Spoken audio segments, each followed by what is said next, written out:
Hey everybody, this is Lexi and thank you so much for joining me for another studio session. The topic of this video is probably very long overdue, but we're gonna go ahead and dive into it today. The topic is studio etiquette.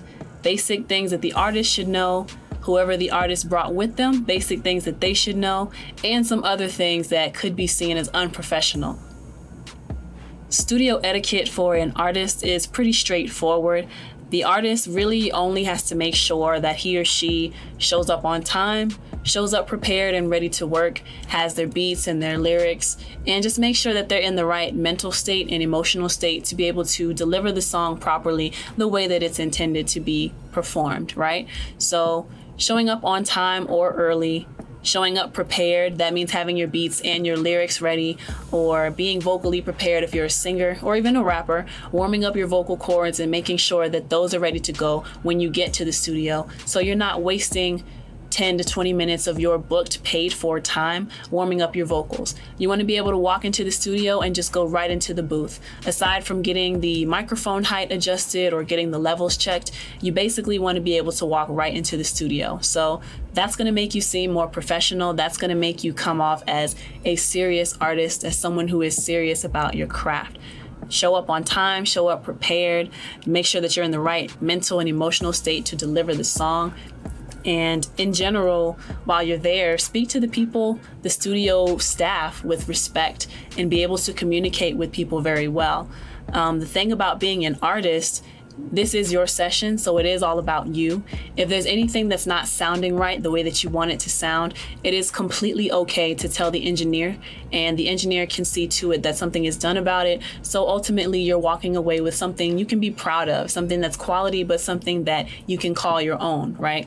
So if there's something that's not to your liking, don't be afraid to ask the engineer to do something about it. Just be mindful of how you're asking the engineer to do it. You want to make sure that you're still speaking to people with respect and dignity. You definitely don't want to mess up that vibe between yourself and the engineer, because once that vibe is kind of messed up, it takes you out of your mental and emotional state, throws you off your game. So now you're not performing the way you should for the song, and it just makes it uncomfortable to be singing for, the engineer who may not be vibing with you after that. The engineer is basically there to make sure that you get the best possible sound recording and the best quality, right? So if something's not sounding the way that you want it, it's absolutely okay to say so. Just be mindful that you understand the engineer can either be your best friend or your worst enemy in this situation. The engineer plays a huge role, so you definitely don't want to ruffle any feathers there. Another big issue that I used to run into with my clients before getting to know them a little better and kind of educating them on how they should be conducting themselves in a session is the amount of people that some artists would bring to the studio with them, especially rappers. A lot of my clients who are rappers previously used to bring, like 5 to 10 people to the studio with them, their entourage. Now, I don't know if they were under the impression that every rapper has to have an entourage because people who have built bigger names for themselves have entourages. I don't know if that's what that's about, or if they just want to flex in front of their friends to say, I'm at the studio, look at what I'm doing, look at the music that I'm creating. I don't know.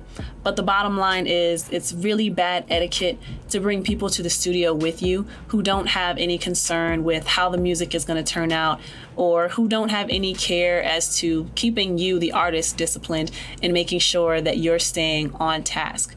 You, as the artist, should make sure that you're staying disciplined yourself, but you definitely don't want to bring people to the studio who aren't interested in the music, who aren't interested in making it be its very best. You want people who are interested in quality, people who are going to give you, an outsider's ear and tell you if you need to be changing anything, if you need to be saying anything differently. So you want to be mindful of the kind of people that you bring to the studio with you. I've had a few situations where the entourage of the artist was in the session, and as the engineer, it's very distracting to have someone standing over my shoulder trying to tell me how to do my job, or asking me a million questions, or have someone behind me who's on the phone having a full-blown conversation, and just people in the room talking really loudly about things that have nothing to do with the music or future plans for the particular song that's being recorded. As the engineer, my attention is supposed to be on the artist at all times. So if someone is trying to talk to me, which is another issue with bringing entourages into the studio, if someone is trying to talk to me, then my attention is turned away from the artist, and the artist is then not getting that full experience that he or she deserves, right?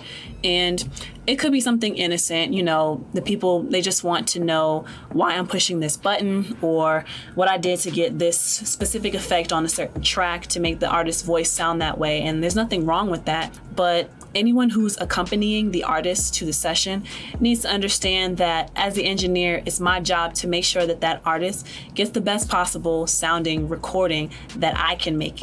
If I'm not able to hear what the artist is doing, then it's throwing me off my game as far as keeping that connection with the artist to make sure that I'm listening and keeping up with what the artist is asking of me.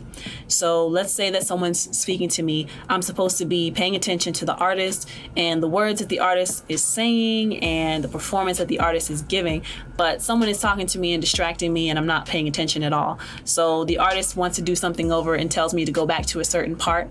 Well, now I'm scrambling to find what part that person is talking about because I didn't hear anything that they were saying because I had homeboy talking to me behind my back, you know what I mean? So talking to me from behind me, trying to have a full conversation. That sounded really bad the way I just said it.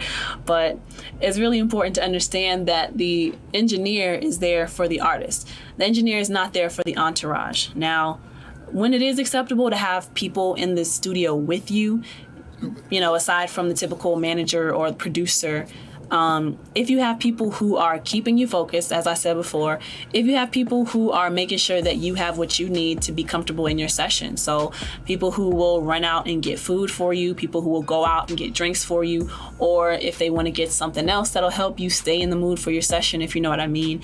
Those people are important too because they're making sure that the artist doesn't have to step away from the booth for any reason whatsoever. So you want those kind of people around you and people that just understand what it's like to be in a studio in general. I've had a few entourages come into the studio and there was literally 5 or 10 of them. And the studios that I work out of, the rooms, the control rooms and the booths, they're a decent size, but they're not meant for large gatherings. They're more intimate and they're meant for, the artist to be in a very intimate, closed space and not have too many distractions. So I really don't like when there are 5 to 10 people who are not the artists in the session, especially if they don't know how to be in the studio or how to act in the studio. I literally had a situation where there were 5 to 10 people, as I said.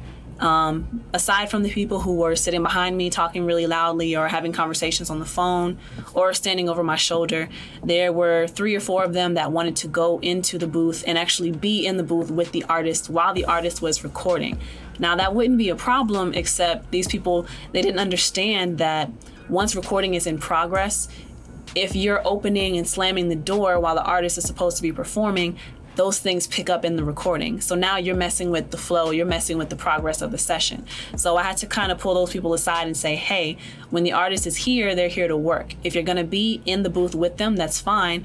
Be in the booth, stay quiet, because that microphone is very powerful and it can pick up a lot of things. I've had people who are in the booth with the artist and their cell phones are on ring and the cell phone rings while the artist is probably, and it always happens, it never fails. The artist is usually in their best take and then somebody's phone goes off and it just kills the whole vibe. So to avoid that, if you're gonna be in the booth with the artist as someone who is in the entourage, make sure your phone is on silent or just stay in the lobby if it's too much, or just sit quietly and listen. If you have input and the artist has let you know that it's okay to give input to make sure that the song is turning out right, then definitely you want to be engaged in what the artist is saying, how the artist is performing. The same way that the engineer is paying attention to the artist, that's what you as the entourage, as the friend in the group, that's what you should be doing, making sure that your friend is doing their best and being the best possible version of themselves that they can be. Another thing that comes to mind as far as studio etiquette is people who do have food and drinks, which is absolutely okay to have at the studio. But what a lot of people don't realize is there is recording equipment around us that represents $10,000, $20,000, up to $100,000 in value for recording equipment. So if anything spills or gets on that equipment and it fries it so that it's shot for the rest of the session and it messes up, money-making opportunities for the studio, that's very inconsiderate. So if you have any food or drink, make sure you're staying far away from the equipment, as far away as you possibly can. If there is a lobby, you can go into the lobby and eat your food.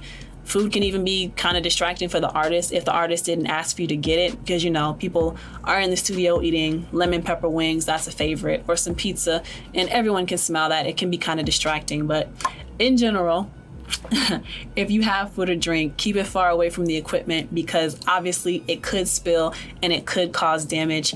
I don't care how careful you think you are, just don't even chance it and stay as far away from the equipment as you possibly can. Some other annoyances, and I do have some notes just so you know. I'll make sure y'all see it this time. Hopefully that's focusing. I don't really know. But so some other things that make you seem unprofessional when you're at the studio, besides eating or drinking and talking to the engineer, touching things that you don't know how to use.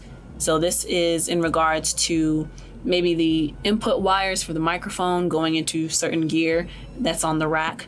At the end of the day, this is not your studio. Someone else is allowing you to come into their space and use their equipment to make sure that they can help you get the best sounding project that they can, right? You don't want to come into the studio acting like this is yours and you can do whatever you want. The session is about the artist, but you don't ever want to ruffle feathers in a sense of thinking that you can change anything you want to just because the session is about you. The engineer who is there, again, if you have any issues and you want something changed, let the engineer know, because I guarantee you that engineer has much more experience with that room than you do. So for you to be trying to touch anything or move anything, that's very unprofessional. It's very annoying, honestly, and you run the risk of damaging the equipment just because you think you know what you're doing, and you may very well know, but at the end of the day, it's not your studio, so you have to respect those who run it and those who keep it in order, right? So another issue would be touching the microphone or the mic stand if you don't know how to adjust it. There's absolutely nothing wrong with telling the engineer, hey, this is a little too high. I don't know how to adjust it. Could you do it for me? That's perfectly fine. As engineers, we would prefer you ask us to do that. I don't mind getting up a million times to readjust the microphone height for you, but I would rather you tell me so I can do it for you, so you're not, touching the microphone. I've had a few people who, when they were new to the studio, they didn't really know how to adjust the microphone, but I guess they didn't want to seem inexperienced, so they were trying to do it themselves. But by grabbing the microphone, you actually run the risk of damaging it. So just tell the engineer, ask the engineer if they can adjust some things for you. And the engineer should be more than happy to do that. Another big thing that can come off as very rude is the engineer, right? The engineer is there to make sure that you're getting the best possible sound recording that you can. So if the engineer tells you anything that will make your recording sound quality, if you're not listening to that correction, you're not listening to any suggestions or recommendations that the engineer has, then that's also seen as unprofessional. The engineer is not supposed to tell you how to perform the song. That's not really the role of the engineer. But if the engineer asks you to come a little closer to the microphone or step away from the microphone because maybe you're peaking or maybe you're not getting enough signal into the microphone or you're singing or rapping too softly, the point is, if the engineer asks you to do something to that effect, if you're not taking heed to what the engineer is asking, then you're actually, again, hindering the whole process, the whole recording process. And the engineer can't get what he or she needs to make sure that your stuff sounds good, right?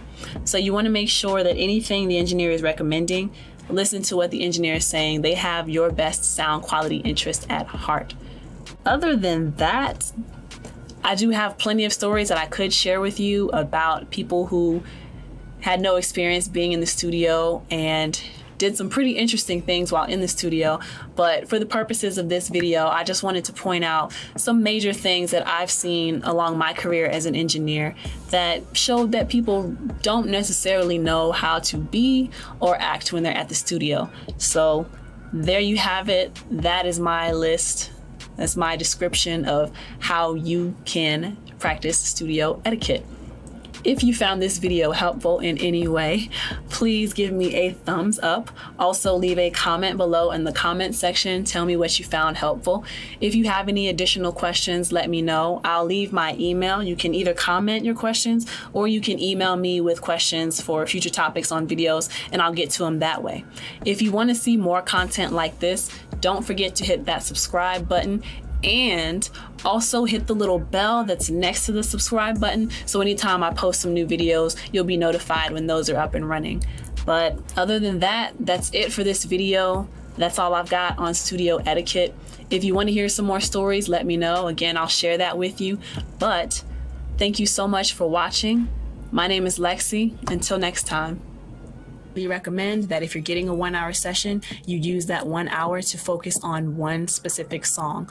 Don't try to cram more than one song in that 1 hour because, again, the quality of the song, the overall quality will suffer if you try to rush anything. And you just want to make sure that you're putting your best foot forward when you come into this.